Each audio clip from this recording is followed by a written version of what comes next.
오늘 복된 하나님의 말씀은 골로새서 1장 1절부터 12절까지입니다. 이 골로새서라는 책은요, 에베소서 우리가 어제까지 읽었던 그 책과 쌍둥이라고 신학자들이 이야기하죠. 같은 장소인 로마, 거기서 예수의 신분으로 가택연금이 되어 있던 상태에서 바울이 쓴 책이고요. 에베소서는 전체 주제가 뭐였을까요? 바울이 에베소 교회를 생각하면서 교회의 시작이 어디고 어떤 상태이고 어떻게 이 세상에서 살아야 하는가. 에베소 전체 주제를 교회라고 볼 수 있어요. 그런데 이 골로새서의 전체 주제는 그럼 뭐냐? 우리가 차차 읽어가면서 알게 되겠지만은 그리스도 예수. 1장 1절부터 8절까지는 인사말이죠. 그런데 어떠세요? 인사말을 읽다 보면은 와, 뭐 이렇게 인사말이 꽉 차 있지? 그런 생각 들지 않나요? 정말 꽉 차 있어요. 인사 한마디를 해도 정말 담을 게 너무 많은 거예요. 그럼 무엇이 담겨 있느냐? 책 읽어보면은 인사말 속에도 복음의 이야기가 가득 담겨 있어요. 그래서 기본적으로 골로새 교인들이 복음 가운데서 열매를 맺는 모습을 정말 흐뭇해하는 그런 바울의 마음이 느껴지죠. 1절부터 12절까지는 바울이 골로새 교인들을 위해서 기도를 하고 있어요.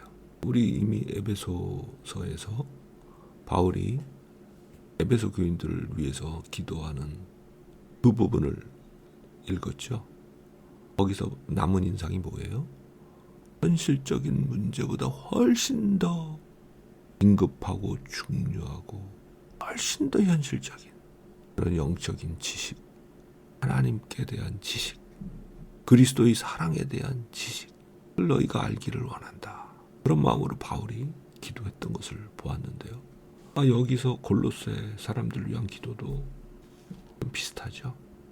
너희가 모든 영적인 지혜와 이해력이 충분해져서 하나님의 뜻을 아는 지식 가운데 채워지기를 바란다. 지금 오늘날 버전으로 이거 이야기하면 뭘까요? 하나님의 말씀인 성경을 정말 깊이 이해하고 받기를 바란다. 그 지식으로 단단하게 무장되기를 바란다. 그런 기도죠. 우리가 평생 신앙생활을 한다고 해도, 아니 목회자로서 평생 신학을 공부하고 성경을 공부하고 그걸 가르치고 설교한다고 해도 그 지식의 수준이 너무나 얕고 안타까울 만큼 부족함을 느끼지 않을 수 없거든요. 그 지식이 풍성할 때 다른 모든 것이 달라지는데 그게 부족한 거예요. 우리 개인의 삶, 오늘날 교회의 모습, 이 모든 것의 가장 근본 원인이 그런 하나님의 말씀에 깊이 있는 지식, 매우 현실적이고 영적인 지식이죠. 끝이 넘쳐 흐르는 만큼 가득 차지 못해서 그런 거다. 그렇게 볼 수도 있는데 바울이 바로 그 문제를 위해서 기도하죠. 그렇게 되면 어떻게 되느냐? 10절에 보면은 그렇게 하나님의 말씀의 지식으로 하나님의 뜻을 분별하는 그 은혜로 채워질 때 주님께 합당하게 생활하게 될 것이다. 그렇게 되도록 바울. 그래서 모든 일에 주님께 합당하고 주님이 기뻐하실 만한 열매를 맺는 그런 사람이 되는 거죠. 10절에 보면은 모든 선한 일에 열매를 맺게 하시며, 이런 표현이 나와요. 선한 일에 열매 맺는다는 게 뭘까요? 우리는 너무 쉽게 생각해요. 그거 그리스도인으로서 윤리적으로 도덕적으로 아름답고 선한 모습으로 사는 것, 그런 거를 선한 일에 열매를 맺는 거다고 바울이 이야기한 거다. 그렇게 쉽게 이해하죠. 그런데 진짜 그런가요? 그건 당연한 기본이고요. 예수께서 승천하시기 직전에 제자들의 질문에 대답하시면서 이런 말씀하시죠. 성령이 너희에게 임하시면 너희가 권능을 받고 예루살렘과 유대와 사마리아와 땅끝까지 이르러 내 증인이 될 거다. 또 히브리서 2장 4절 거기는 이렇게 이야기하죠. 4절이 맞을 거예요. 이 복음은 처음에 주님이 말씀하여 주신 것이고 사도들이 우리에게 전해준 것인데 성령께서도 증거하는 그들과 함께 신이 많은 표적과 기사와 이적으로 증언을 해주셨다. 바울의 삶을 볼까요? 바울의 삶 전체는 뭐예요? 증언하는 삶이었어요.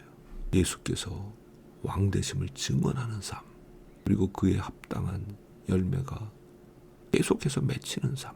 그 열매가 뭐였어요? 잘 생각해 보세요. 하나님의 교회가 세워졌죠. 그리고 교회를 세워가는 과정에서 수많은 표적과 기사와 이적이 나타났죠. 그게 바울의 삶의 열매였죠. 근데 바울이 이렇게 이야기하잖아요. 고린도전서 2장 3절 4절쯤에 내가 너희 가운데 예수 그리스도 그가 십자가에 못 박히신 것 외에 다른 아무것도 알기를 원치 않았다. 예수께 집중되어 있는 삶이었잖아요. 그러면서 이런 이야기를 해요. 나의 전도하는 것, 나의 설교하고 가르치는 것, 그것이 정교하게 짜여진 지혜로운 말, 선한 그런 말로 한 게 아니고 하나님의 성령의 나타남과 능력으로 하려고 했다. 바울의 삶의 열매의 한 단면을 보여주고 있어요. 그럼 바울이 골로새 교인들을 위해서 기도하면서 기대했던 선한 일의 열매 맺는 것, 그거는 아까 이야기했던 도덕적인 선한 삶, 그것만이었을까요? 아니죠. 이 세상에는 불신자 중에도 도덕적으로 선한 삶을 살아내는 사람들이 있죠. 아마 아프리카의 성자 슈바이처라는 분의 이야기를 들어봤을 거예요. 유명한 신학자이자 유명한 선교사이고 또 의사이기도 했던 그분. 그러나 사실은 불신자였거든요. 예수님을 믿지 않았어요, 그 사람. 그런데 자기의 삶을 다 바쳐서 아프리카에서 아프리카 사람들을 도와줬어요. 그럼 그 슈바이처가 선한 삶의 열매를 맺은 건가요? 아니죠. 왜요? 하나님의 뜻을 아는 참된 지식을 가지고 있지 못했었어요. 예수께서 하나님의 아들이심을 그는 몰랐어요. 부인했어요. 선한 삶의 열매라는 것은 성령이 우리를 통해서 일하심이 드러나는 삶이에요. 그것은 도덕적으로 선한 부분 반드시 있죠. 도덕적으로 악할 수가 없어요. 그러나 거기서 그치지 않아요.